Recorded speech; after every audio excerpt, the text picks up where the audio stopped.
সবাইকে আল্লাহ বলছেন ওয়াত্তাকু, হে মানুষ সকল ভয় করো, ইয়াওমান, সেই দিনকে, লা তাজজি নাফসুন আন নাফসিন শাইআ, যেদিন কেউ কারো কোনো কাজে আসবে না। একটা হাদিস আমরা পড়েছি, হাদিসটা সহিহ, হাদিসটার ব্যাখ্যাটা আমরা বুঝতে ভুল করি।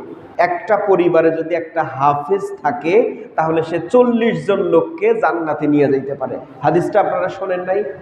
এত সহজ যদি হতো তাহলে আমি সারা জীবন অকাম কুকাম করলাম আর আমার বাচ্চাকে আমি হাফিজি মাদ্রাসায় দিলাম, সে হাফেজ হলো আর আমি জান্নাতে চলে গেলাম। যদি তাই হতো তাহলে হযরত ইব্রাহিম আলাইহি ওয়াসাল্লাম তিনি একজন নবী, অথচ তার পিতা আজর সে যাবে জাহান্নামে। একজন নবীর বাবা যদি জাহান্নামে যায় তাহলে একজন হাফেজের বাবা এবং 40 জনকে কিভাবে জান্নাতে নিয়ে যায়? এটা কি ভাবার বিষয় নয়? শুধু তাই না, আল্লাহর রাসূলের চাইতে আল্লাহর ইবাদতকারী এই দুনিয়ার বুকে অতীতেও কেউ আসে নাই, ভবিষ্যতেও কেউ আসবে না।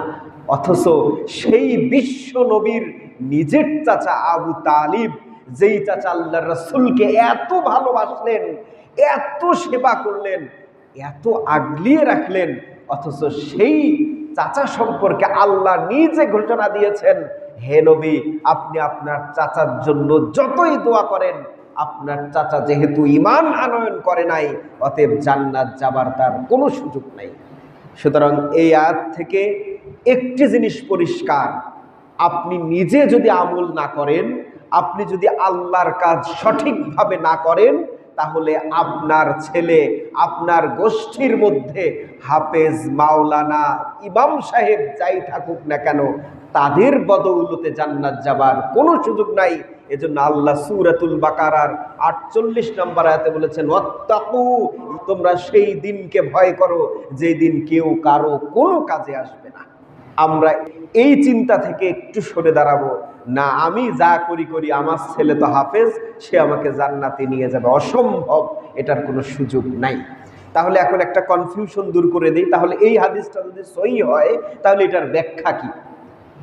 আমি এর আগে বলেছিলাম হাদিসের মতন এবং সনদ এগুলোর দিক দিয়ে হাদিস কয়েক প্রকার আছে, যেমন হাদিস কওলি, ফেইলি, তাকরিরি, এরপরে আরও আছে মুত্তাসিল হাদিস, মারফু হাদিস, মুনফাসিল হাদিস। এই হাদিসগুলোর ব্যাখ্যা আমাদের জানতে হবে। এই হাদিসটার ব্যাখ্যা হলো এরকম, আপনি যদি আপনার সন্তানকে সঠিক শিক্ষায় শিক্ষিত করেন, অর্থাৎ কোরআনে যতগুলো আয়াত আছে, যতগুলো সূরা আছে, এগুলো যদি সঠিকভাবে সে পড়ে আমল করে, নিজের জীবনে বাস্তবায়ন করার পরে পরকালে যদি সে জান্নাতে যেতে পারে, তারপরে জান্নাতি ব্যক্তি আল্লাহর কাছে সুপারিশ করার যোগ্যতা আছে। সেটা জান্নাতে যাওয়ার আগে নয়, জান্নাতে যাবার পরে তখন আল্লাহ সুযোগ দিতে পারেন যে যাও, তোমার পছন্দের কয়েকজনকে তুমি জান্নাতে নিয়ে যেতে পারো। এখন বিষয় হলো আল্লাহর রাসূলও নিজেই হাসরের ময়দানে ইয়া নফসি ইয়া নফসি করবেন, সব উম্মতদেরকে বলবেন চলো আমরা সবাই মিলে সিজদায় পড়ে আল্লাহর দরবারে দোয়া করি। আর সেই জায়গায় আপনি একজন হাফেজ সাহেব হয়ে জান্নাতে যাবেন, এটার কোনো গ্যারান্টি আছে? অতএব যেই ব্যক্তি হাফেজ সাহেব হন অথবা মাওলানা সাহেব হন অথবা বড় আলিম হন, আপনি জান্নাতে বা আমি জান্নাতে যেতে পারবো এটার কোনো নিশ্চয়তা নাই। আমি শুধু আশা করতে পারি, হয়তোবা আমি আল্লাহর কাজগুলো করার চেষ্টা করেছি, আল্লাহর কাছে ক্ষমা চেয়েছি, হয়তো আল্লাহ আমাকে জান্নাত দিতে পারেন।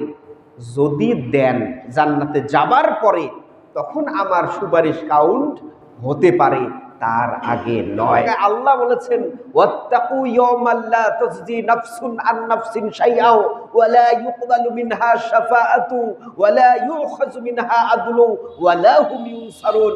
তোমরা সেই দিনকে ভয় করো যেদিন কেউ কারো কোনো কাজে আসবে না, কারো সুপারিশ গৃহীত হবে না, কারো কাছ থেকে বিনিময় গৃহীত হবে না, এবং কেউ যারা মুনাফিক, আল্লাহর বিধানকে অস্বীকারী, আল্লাহর হুকুম মানে তার জীবন পরিচালিত করে নাই, সে সমস্ত ব্যক্তিরা সেদিন কাল কিয়ামতের ময়দানে কারো কোনো সাহায্য পাবে না। আল্লাহ বলার পরেও যদি কেউ আল্লাহর চাইতে অতিরিক্ত বিপরীতমুখী কথা বলে তাহলে তাকে মুসলমান বলার কোনো সুযোগ নাই।